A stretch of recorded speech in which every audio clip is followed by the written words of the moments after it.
Hello and welcome back to Rage Gaming and more title update 2. Now that I've actually had a chance to, I've been farming out the tempered version of Legiacrus and watching a few kills to learn some different things. So I've got some advice and interesting things to share with you.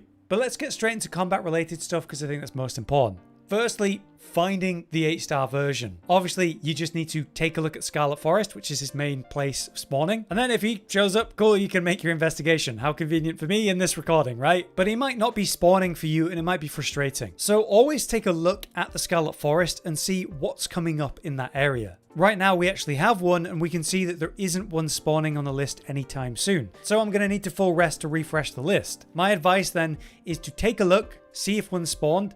If not, see if it's spawning yet. I wouldn't go further than like halfway down the list. If you see one, just wait. Pass some time. When you've got absolutely none, it's worth it.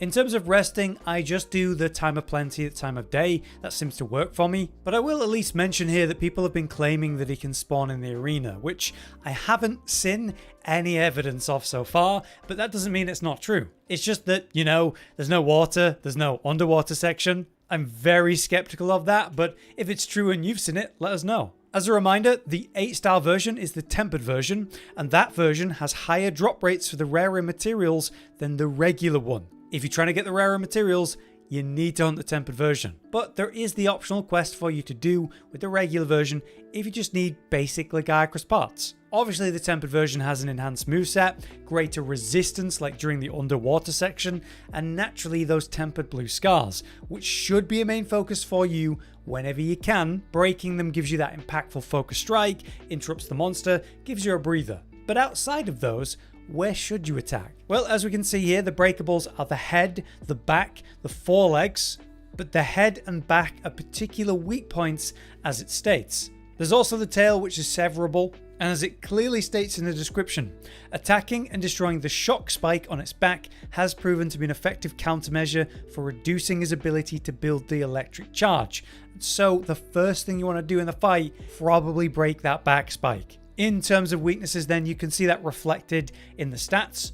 The head with 3-star across the board. The chest, interestingly, with 3-star for your slicing and blunt weapons, but not ranged. And then the back is a particularly good target, again for slicing and blunt damage. The main element weakness, as would make sense, is fire, so go for that if you can. Also, be aware that he's vulnerable to sleep.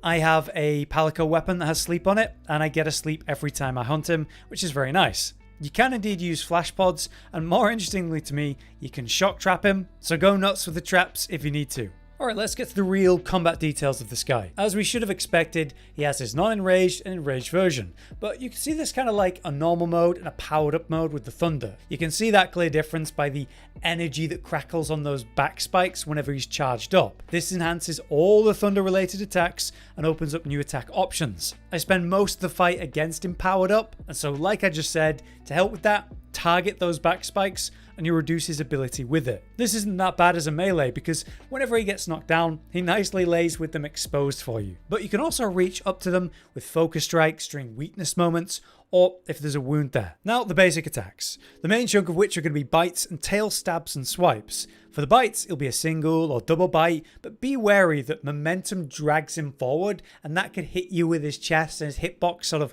pushing forward with a bigger enemy like this. For the tail attacks, he might attack with a bite, then pause, only to spin and slam with a tail after that. So you've got to be wary of that, especially if you're using like me with a switch axe counter and the delay between that. You can tell if the tail is reared up and kind of pointing at you beforehand if you remember that for when you've been fighting Balaharas. But there's also the full body tail slam where he kind of curls up and then does this slow heavy slam by comparison. You also notice a lot of ranged attacks, whether it's literally projectiles, cones of lightning, or him just zooming at you. There's the simple range shots, which is like a 1-2 bolt attack combo. There's the ranged swipe where it's like a lightning line that goes left to right ahead of it to catch you out from side dodging the ranged shots. The tell on this one is how he whips the head sideways beforehand as he does it. The deadliest is probably the cone style shockwave combo that he does. He does it on the ground twice back to back. He's very vulnerable while he's doing that if you can get around him. Closely tied to the range attacks then are the powered up dashes, where he zooms forward with his whole body once or even twice. Sometimes on that second one, turning his body to spread the attack wider. Often you see the basic double range shots into the powered up dash twice, as one of his longer combos. One of the deadliest attacks here while on the ground though is the fully charged up self-explosion. The spikes on the back begin to brightly glow up to a breaking point and then explodes. This then spreads out from him at the corners, highlighted beforehand like blue circles on the ground. These then explode and spread further across water. So as scary as this is, it's actually also his big special weakness move. So if you can get out of the way of the explosions and get back in quick enough, or counter or iframe the initial explosion and land next to him, you can free focus strike the back, which gets exposed with red for great DPS. As a warning though, using hyper armor attacks to pull your way through this attack is a very bad idea. You can still take damage, and because there's many ticks of thunder here, it will clean you out even though you're taking less damage. One other thing I'd like to mention for his basic ground gameplay is the duna like body flops that he does. He rears up on his hind legs beforehand to slam with the chest. This then spreads thunder out in a cone in front of the head at the landing point. If you can get on the side of this though, it's very vulnerable. Eventually though, he will head to area 19 if you let him, which is the new area, his nest. Here, you will eventually have to follow Legiacrus down into the water for that underwater fight. Be aware that in this nest, he can slide in and out of the water for some sort of quick ambush style attacks on the return, reminding me of new Udra. But now when you're actually underwater with him, let's talk more about that. In the tempered version, I found that he's a lot more resistant to the attach and weapon attack spam that I could do in the regular version to infinitely stun him.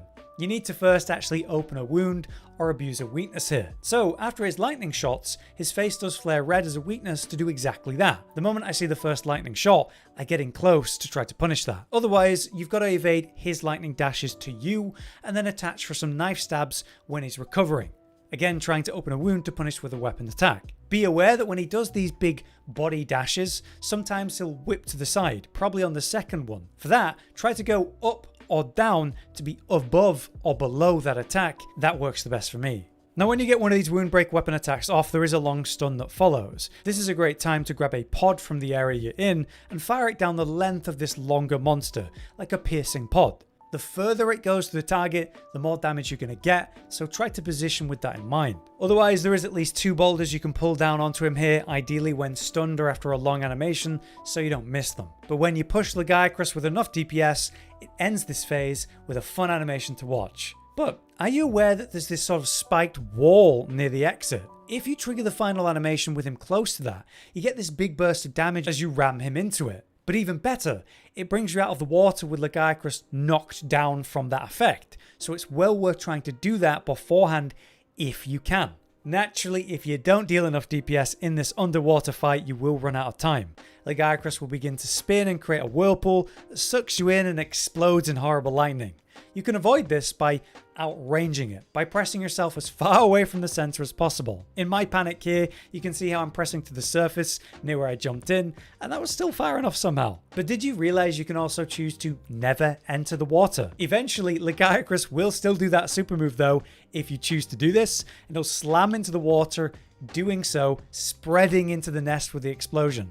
It will hit you, so you'll have to iframe it. Lastly to mention for the underwater section, did you know you can completely skip it? Yeah, speedrunners are now posting their initial runs with the normal Legiacrus, killing it in like 3 minutes or faster. Because they've got him locked down so much, he never actually leaves the first area of play, so simply dies or gets captured before he can go to the nest and do any of that. Is that reasonable for normal players? Probably not. And it's probably a lot more unlikely we'll see that with a tempered version, but it is possible, and that's pretty cool. But now we've got through a lot of the mechanical stuff, let's do the fun look at some of the interesting details to do with Legiacrus and how it interacts with the world and other monsters. Probably the favourite thing here is going to be the turf walls, of which it actually has quite a few. There's a unique one for Rathalos, right? But there's actually 2. It depends on whether Legiacrus is currently charged up at the moment of their encounter or not. So if Legiacrus isn't actually charged up when facing Rathalos, it will actually lose. It doesn't have enough firepower, or I guess lightning power in the moment, to deal with Rathalos' just raw fury. But with that power of the charge, it's able to explode out and shock Rathalos, giving it that kind of upper edge, and actually consistently wins in that context. which is a pretty cool double turf war change. Other than that, you do have a unique interaction with the apex predator itself. We have Duna here with Legiacrus facing off. It actually starts really well for Legiacrus and is going good. There's kind of like a coiling around Duna that occurs, but Duna is Duna. It's this big, heavy whale, so it just sort of like jumps up into the air and slams its back onto the ground, crushing Legiacrus under it. Legiacrus, if powered up enough, can do sort of an AoE explosion to get Duna off of it, but then it thinks better of the fight and just runs. Technically, there are other kinds of turf wars you'll see though, like the arkveld one or this one with the Yankut Q. But these, so far in my understanding, have been pretty basic stuff where it's basically just normal attacks you'd see when you're fighting them being thrown at each other until one of them sort of loses and leaves. So a bit less exciting than the really unique ones with Duna and Rathalos.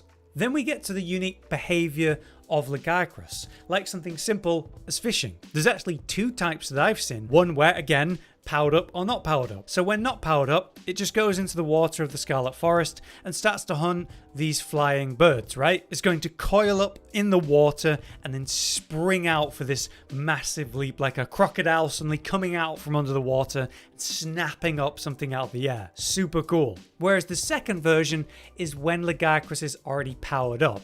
Why do any of that effort or doing it yourself when you have literal powers of thunder? So while underwater, it just swims and unleashes an explosion of that lightning, which instantly shocks and stuns all of the fish in the water. All of them, like a lot of them. And as they float to the surface, Legiacrus just comes and claims some easy, free meals. There's also some interesting details to do with the way it behaves when it's grooming itself, or when it starts to sort of chew on its own thunder spikes, which looks pretty funny. I wonder if they're very itchy or feel weird. If you look at them at night when they're glowing, it's got this like pulsating look to it. Very cool stuff. But probably the most unique kind of passive behavior that I've seen is this crocodile-esque call that it does. Have a listen.